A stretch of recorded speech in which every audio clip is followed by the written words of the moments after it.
I didn't say anything when she said it. I wish I had. I wish I'd stood up, slammed the kitchen towel down, and told her exactly what I thought. But instead, I stood there, frozen dishwater, clinging to my hands, while my daughter-in-law looked me straight in the eye and said, "You're just the babysitter. You don't make decisions for my kids." Her tone was casual, dismissive, as if I'd overstepped by suggesting her daughter might need a warmer coat for school. Just a babysitter. That was how she saw me. Not the woman who had been packing their lunches every morning for the past 4 years. Not the one who'd sat up with their youngest when he had croup and vomited through 2 sets of pajamas. Not the one who'd taught them to read, braid their hair, tie their shoes, and say, "Please and thank you." No. I was just the babysitter, and not even a paid one. It all started small, a few hours here and there, watching the kids while she and my son went out. Then came the job offer. "We're just getting on our feet," she'd said. "It's temporary. We just need a little help with daycare." I said yes because I love them. All of them. My son, my grandkids, even her in my own way. I told myself family sticks together. That's what I was raised to believe. But slowly, a little help became full days. Then overnights. Then weeks where I didn't know where she was or when she'd be back. My son, always working or away, would apologize but never intervene. And I never complained. Until today. It started with a coat, a simple coat. It was cold, too cold for the thin sweater her daughter wore to school. So I pulled one of the older coats from the back closet, a warm, fleece-lined one from when my son was little.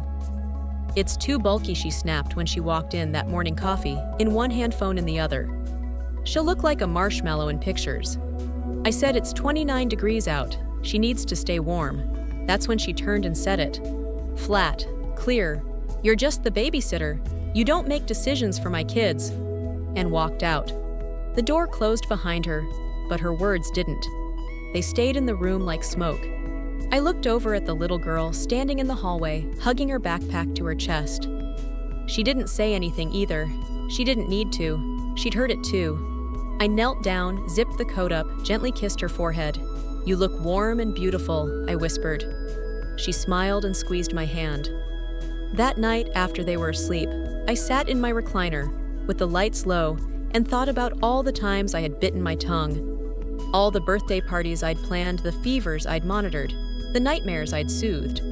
All without asking for credit. All out of love. And now, I was just the babysitter.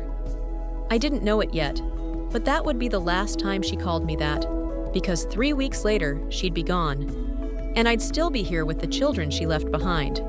They never paid me, not once. And I never asked them to. That's probably where the trouble started. Because when you give too much without setting boundaries, people stop seeing it as a gift and start treating it like an expectation. Or worse, a job they assume they're entitled to assign you. She used to say, "You're a godsend," back when she was still pretending to appreciate me. When the kids were toddlers and she was overwhelmed, I was the one who showed up. I'd bring casseroles and diapers, hold the baby for hours so she could sleep, sit with her while she cried into a glass of wine, and said she wasn't cut out for motherhood. Back then, she called me Mama Ellen. Sweet, grateful. But over time, those words faded, like lipstick wiped off a wine glass. They turned into things like, "Can you just grab them from school today? I'm slammed." "Hey, we left the car seat with the sitter. You've got it right. Don't let them nap too late. They're monsters at bedtime.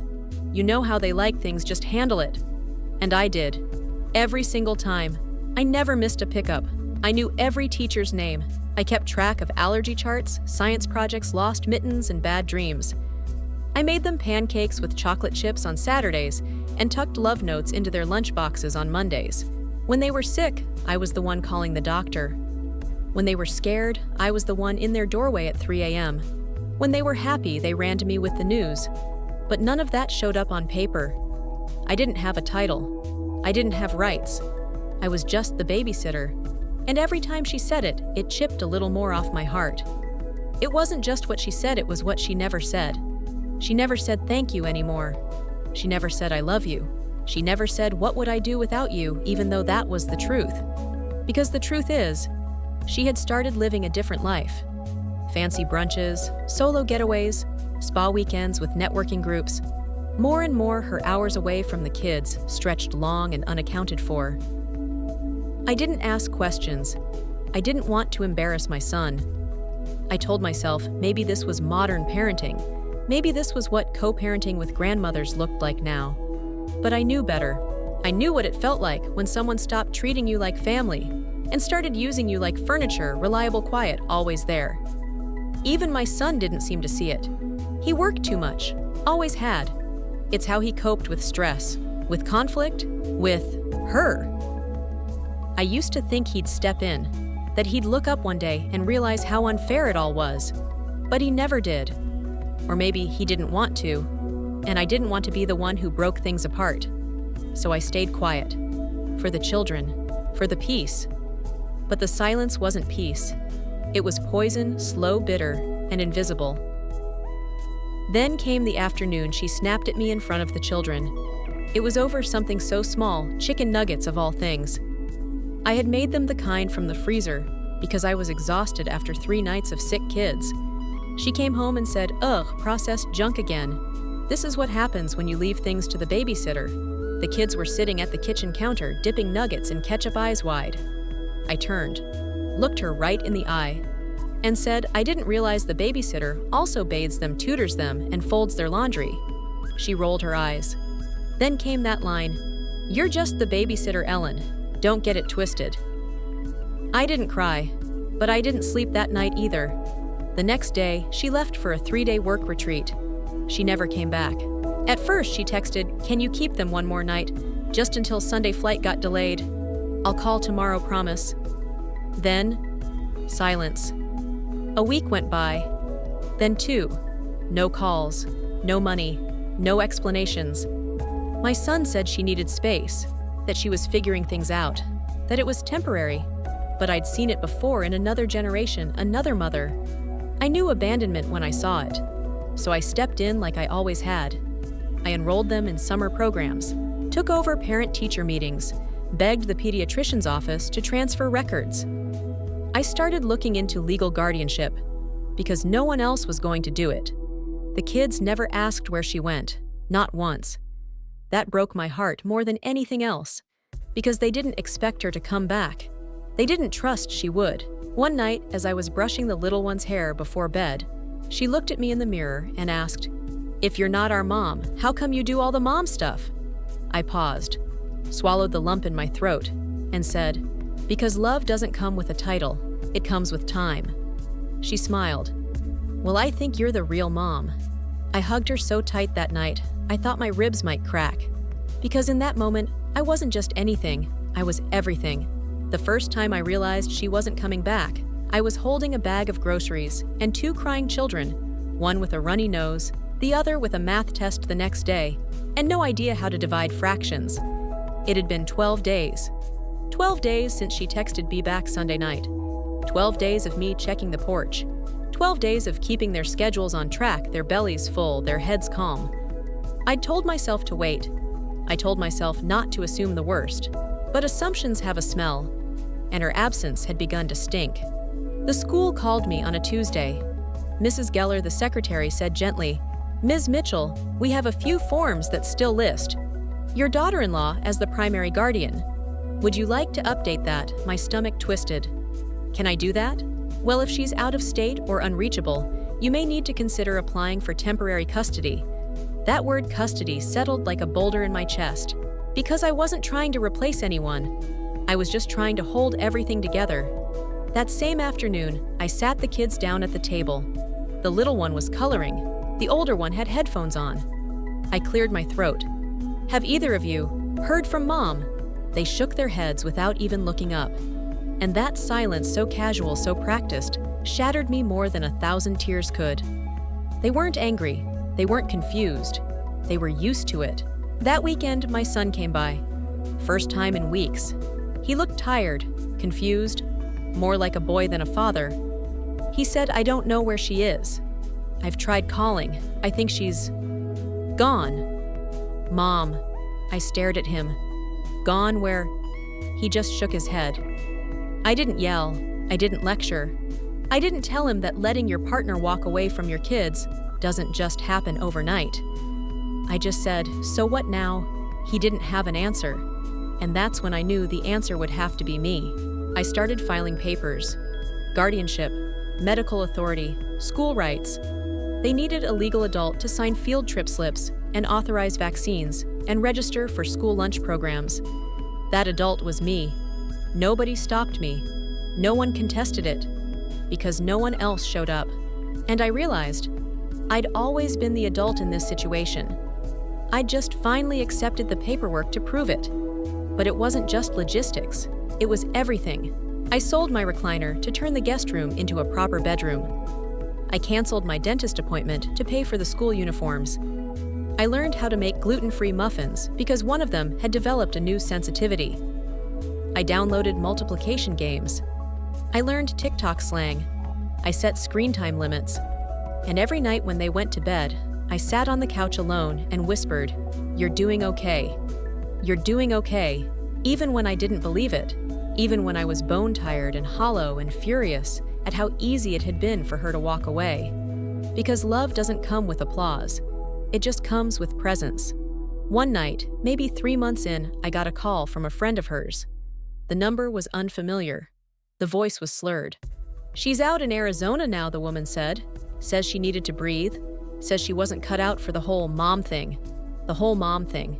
That was the night I stopped waiting.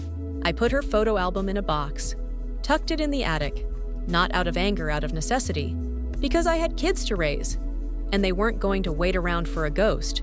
The older one started calling me Mom by accident. At first, it was in the middle of a sentence. "Mom, can you—" "Oh, sorry."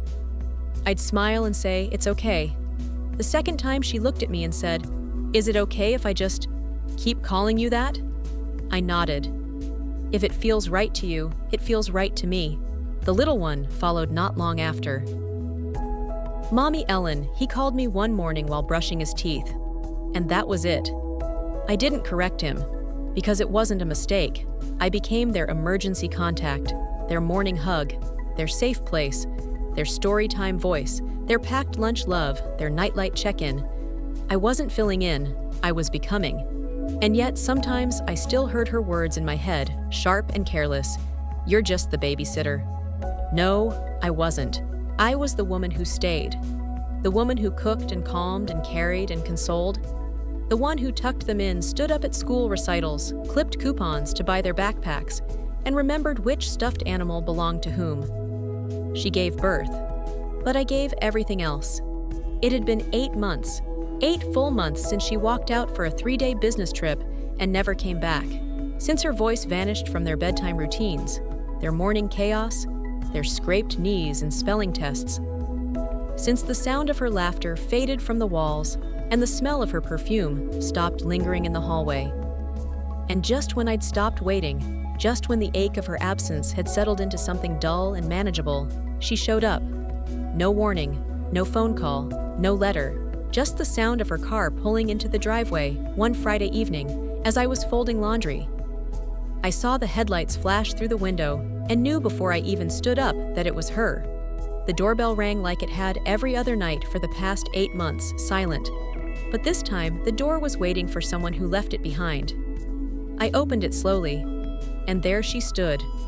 Thinner, tired, a little older, but unmistakably her. "Hi," she said. Just that, like she was picking up a conversation from earlier in the day. I didn't answer. The kids were in the living room halfway through a movie. I could hear their laughter. I didn't want her voice to interrupt it. She glanced past me. "Can I see them?" I stepped outside and closed the door behind me. Her face dropped, but she didn't protest. "I messed up," she said, hugging her elbows. "I didn't mean to disappear like that." I raised an eyebrow. I just panicked. I wasn't ready to be a mom full-time. I felt like I couldn't breathe. I nodded slowly. "You left 2 children. I know. No call. No goodbye." I was scared. I waited. "I thought maybe you'd do what you always did. Step in." I stared at her. "That's exactly what I did." She swallowed. "I figured, I don't know, maybe they'd be okay with you, and maybe someday I could come back." I didn't say anything. I didn't need to. The silence did the talking. She shifted her weight. How are they? I looked toward the window, where shadows danced on the curtain from the flicker of the TV. They're okay. They're stable. They're healing. They have routines, trust, sleep, joy. She blinked. They ask about me. No. Her face crumbled. Not out of anger, I added softly. They just stopped looking. She sat down on the porch step like her legs couldn't hold her anymore. I'm sorry, she whispered. I believed her. But sorry doesn't unburn a bridge. I let her sit there a while. Then I said, they're watching a movie. I can let them know you're here if that's what you want. She nodded. Yes, please. I went inside, stood in front of the TV, turned down the volume. They're okay, I reminded myself silently. They're okay. Kids, I said gently, your mom is outside. The older one froze. The younger one tilted his head. My real mom, I hesitated. She's at the door. Would you like to see her? The little one shook his head. The older one swallowed hard. Can you tell her I'm busy? I nodded. I stepped back outside. They said no. Her face broke, but she didn't cry. They're not angry, I said. They're just protecting themselves. They've learned to live without you. She nodded slowly. Do you hate me? I looked at her for a long moment. No, I said. I hurt for them. But I don't hate you. Hate would mean I had room in my heart for something other than raising them, and I've been too full of them for that. She wiped her cheek. I continued. This home doesn't belong to resentment. It belongs to stability. And right now, they don't know who you are. I want to earn that back. That's not up to me anymore. She came back the next day with a stuffed bear and a board game. The kids didn't open the door. The next week, she mailed a letter. No one asked to read it. A month later, she sent money. I used it to pay for field trip fees anonymously. She kept trying in small, cautious ways. And I didn't stop her. But I didn't open the door either, because this time, the decision to forgive wasn't mine to make. It belonged to two little hearts who had learned to grow strong in the arms of someone who never walked out. And as for me, I didn't feel vindicated. I didn't feel powerful. I felt steady. That was enough, because I finally saw what she couldn't.